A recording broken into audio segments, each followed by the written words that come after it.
ตาเมียนเจกเป็ดปรากฏปีกซ้ายเพียบยวน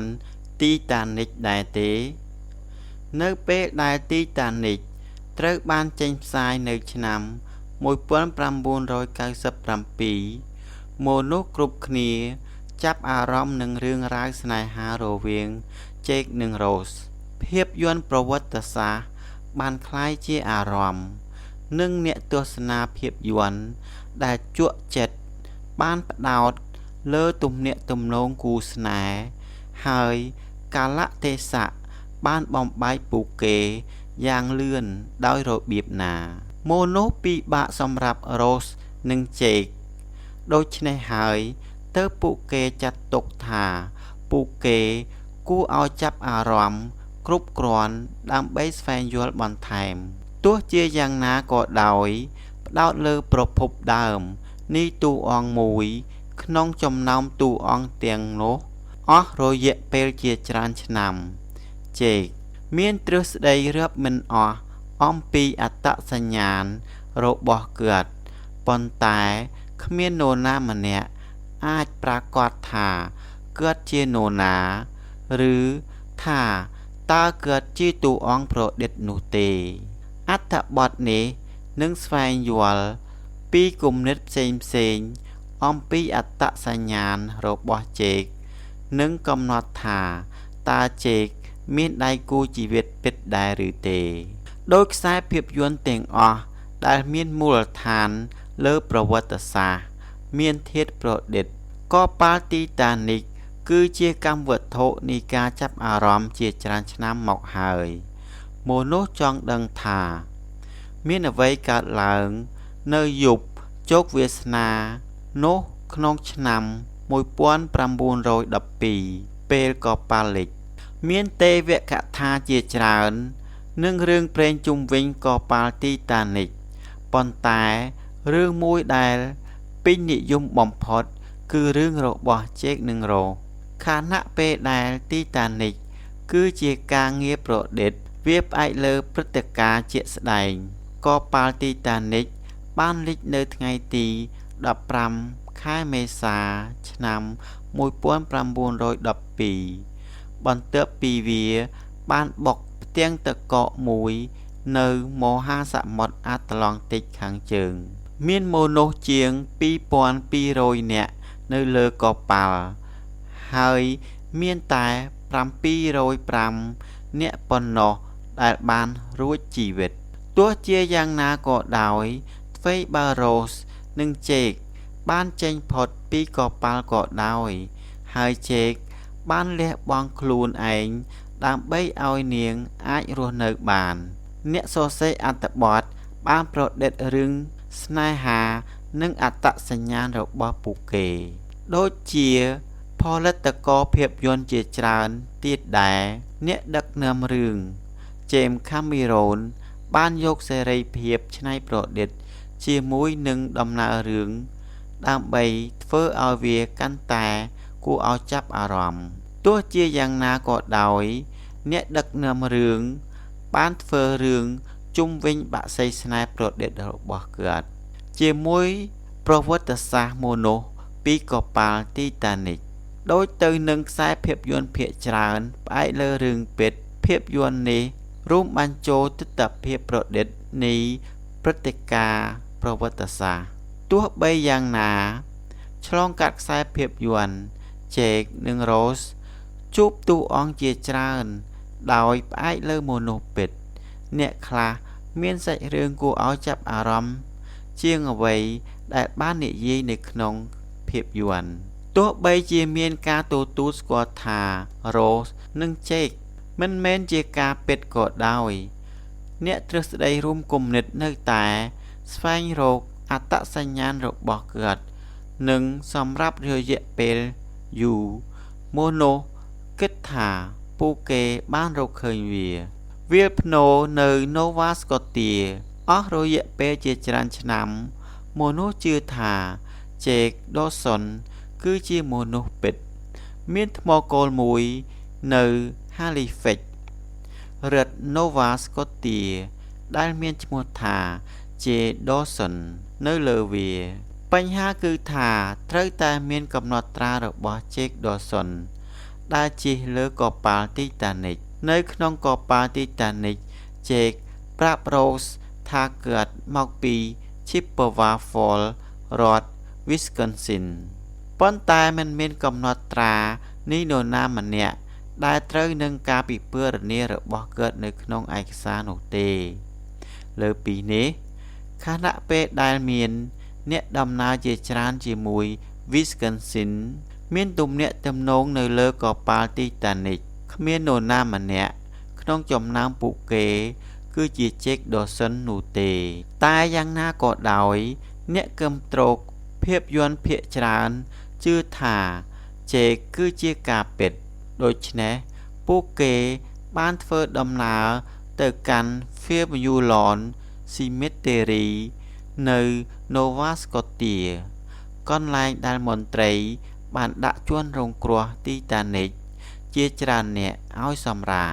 ការសន្មតថា Jack Dawson គឺជា Jack គឺមិនធំដូចដែលមនុស្សជាច្រើនអាចសន្មតនោះទេតាមពិតទៅបន្ទាប់ពីការចេញផ្សាយនៃខ្សែភាពយន្តនេះ Cameron បានរកឃើញថា Jack Dawson គឺ Joseph Dawson បុរសម្នាក់បានបោះធ្យូងចូលក្នុងឡចំហាយរបស់កប៉ាល់ Titanic ដូច្នេះទោះបីជាបាត់បង់ទំនាក់ទំនងក៏ដោយវាគួរឲ្យសង្ស័យថាគាត់បានឈ្នះសម្បត្តិរបស់គាត់នៅនាទីចុងក្រោយខណៈពេលដែលលេងល្បែងហើយបានឈរជើងនៅជឿនទី3ដោយដែល Jack បានអះអាងនៅក្នុងខ្សែភាពយន្តអ្វីត្បិតតែថ្មគោលនៅ Halifax បានធ្វើឲ្យមនុស្សជាច្រើនជឿថា Jack គឺពិតប្រាកដមិនមានភស្តុតាងដើម្បីគាំទ្រទ្រឹស្ដីនេះទេលើសពីនេះទោះបីជា Jack មានមូលដ្ឋានលើនរណាម្នាក់ក៏ដោយគ្មានផ្លូវដឹងថាបុគ្គលនោះជានរណាទេ Cameron បាននិយាយនៅក្នុងបទសម្ភាសន៍ថា Rose និង Jack គឺជាតួអង្គប្រឌិតហើយគ្មានភស្តុតាងណាមួយដើម្បីផ្ដល់យោបល់ផ្សេងទៀតទេតួអង្គប្រវត្តិសាស្ត្រនៅតែមាននៅក្នុងរឿងដោយដែលយើងបានលើកឡើង Titanic គឺពោរពេញទៅដោយតួអង្គប្រវត្តិសាស្ត្រអ្នកខ្លះដែលអ្នកទស្សនាភាពយន្តនឹងស្គាល់ព្រោះពួកគេ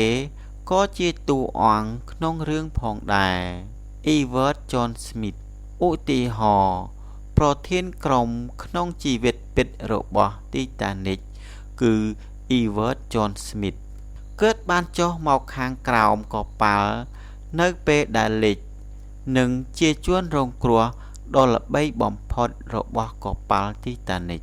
នៅក្នុងខ្សែភាពយន្តតួអង្គ Captain Smith ត្រូវបានសម្ដែងដោយ Bernard Hill ហើយត្រូវបានបង្ហាញពីការបញ្ជាឲ្យបោះបង់កប៉ាល់ Bruce Ismay តួអង្គប្រវត្តិសាស្ត្រមួយទៀតនៅក្នុងខ្សែភាពយន្តគឺ Bruce Ismay សម្ដែងដោយ Jonathan Hyde Ismay ជាប្រធាននិងជានាយកគ្រប់គ្រងនៃវាយស្តាឡាញ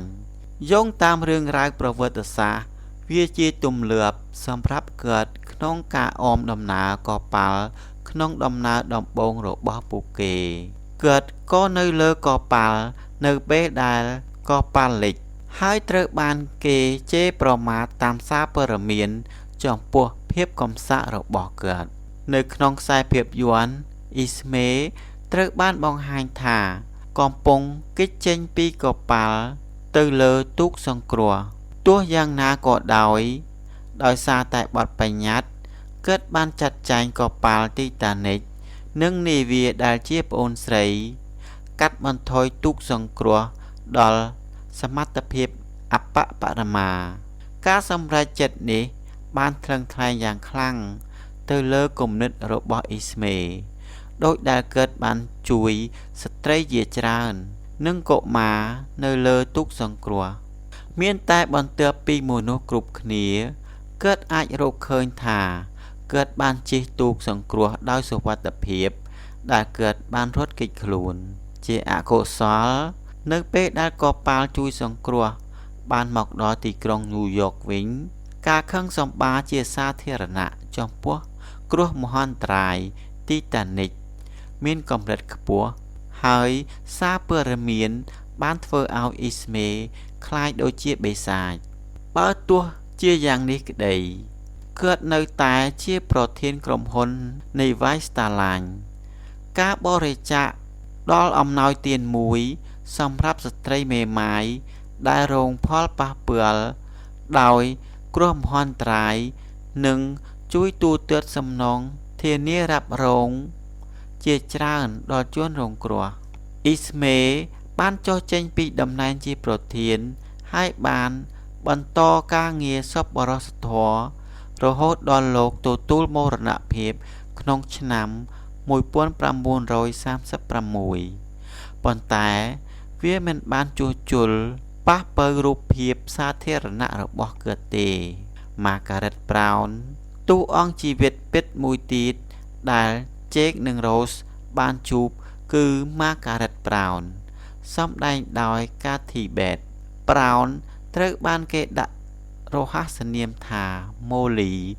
ឬ Molly Brown មិនអាចលេចបានដោយសារតែនាងរួចផុតពីគ្រោះមហន្តរាយនិងជាជំនួយដ៏ធំធេងសម្រាប់អ្នកដែលនៅជុំវិញនាងនៅពេលដែលកាប៉ាធាបានជួយសង្គ្រោះមនុស្សគ្រប់គ្នាពីកប៉ាល់ទីតានិក Margaret បានសម្របសម្រួលជាមួយអ្នកដំណើរជឿនទី1ផ្សេងទៀតដើម្បីជួយអ្នករស់រានមានជីវិតនៅជឿនក្រោមមានរឿងរ៉ាវពិតដែលនាងបានព្យាយាមបញ្ចុះបញ្ចូលអ្នកនៅលើទូកសង្គ្រោះរបស់នាងឲ្យត្រឡប់ទៅរកអ្នកដែលនៅរស់រានមានជីវិតលើសពីនេះបន្ទាប់ពីការលិចកប៉ាល់នាងបានបង្កើតនិងធ្វើជាប្រធានគណៈកម្មាធិការមួយសម្រាប់អ្នករស់រានមានជីវិតពីឧបតិហេតុនេះនិងជួយរៀបចំអ្នកដែលទទួលមរណភាពបង់ថ្លៃបុណ្យអ្នកដែលទទួលមរណភាពនិងផ្ដល់ការថែទាំរយៈពេលវែងសម្រាប់អ្នកដែលរងផលប៉ះពាល់ភាពយន្តនេះពណ៌នាថានាងជាស្ត្រីរឹងមាំដែលមិនខ្លាចក្រោកឈរតតាំងប៉ុន្តែទោះជាតួនាទីនិងឋានៈរបស់នាងក៏ដោយនាងមិនត្រូវបានអនុញ្ញាតឲ្យផ្ដល់សក្ខីកម្មនៅសហរដ្ឋអាមេរិកទេនិងសវនាការរបស់អង់គ្លេសដោយសារតែនាងជាស្ត្រីទីតានិកគឺជាខ្សែភាពយន្តមួយក្នុងចំណោមខ្សែភាពយន្តមួយចំនួនដែលប្រាប់មួយផ្នែកនៃរឿងរបស់នាងហើយនាងនៅតែជាអិសរជនសំខាន់ក្នុងប្រវត្តិសាស្ត្រទីតានិកទោះបីជាមានវត្តមាននៃការប្រឌិតក៏ដោយរឿងនេះត្រូវបានគេចងចាំខណៈពេលដែលទីតានិកប្រហែលជាមិនមានភាពត្រឹមត្រូវ 100% វាជារឿងមួយដែលបានឆក់យកបេះដូងមនុស្សជុំវិញពិភពលោកវានៅតែជាខ្សែភាពយន្តដ៏ពេញនិយមនិងល្បីល្បាញបំផុតមួយរបស់ James Cameron និងមានអ្នកគាំទ្រគ្រប់ទីកន្លែងរឿងរបស់ Jake និង Rose នឹងត្រូវចងចាំអស់ជាច្រើនឆ្នាំដោយមិនចាត់ទុកថាតើវាជាការពិតដូច្នេះហើយទីតានិកនៅតែបន្តជារឿងមួយដែលនឹងបន្តទាក់ទាញអ្នកដទៃនិងត្រូវបានប្រាប់ឲ្យដឹងអស់រយៈពេលជាច្រើនឆ្នាំទីតានិកគឺជាខ្សែភាពយន្តដែលនិយាយអំពីរឿងមិនត្រឹមតែកប៉ាល់ប៉ុណ្ណោះទេប៉ុន្តែក៏មានមនុស្សជាច្រើននៅលើវាផងដែរវាជារឿងរ៉ាវនៃក្តីស្រឡាញ់ការបាត់បង់និងក្តីសង្ឃឹមដែលនៅតែបន្តទំនាក់ទំនងនឹងមនុស្សសព្វថ្ងៃ